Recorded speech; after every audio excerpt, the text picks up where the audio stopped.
Assalomu alaykum, hurmatli mijozlar, kuzatuvchilar. Mana bugun akamizni parnelari kiyganmiz. O'zlari hobbi qilib qiladilar. 3 ta parnelari bor: limon, mandarin hamda mana shunaqa gullar bor.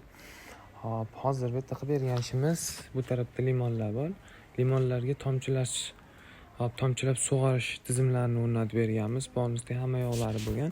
Hop, bu tarafda mana bonusda tiklankalari-yu, sarafallari, bu yerda ham tomchilash sug'orish tizimlari bor. O'shalar qilib berganmiz mana. Gullar ko'ryapsizlar. Akam o'zlari hobbi qilishadi, ya'ni qiziqish. Nima desam ekan, sotish yoki boshqa narsa puliga nima emas u. Akam o'zlarida qiziqish, bunaqa gullarga qiziqishlari bor. Mana masalan, yangi kelganlari. U tarafda limon, mandarin, shunaqa narsalari bor.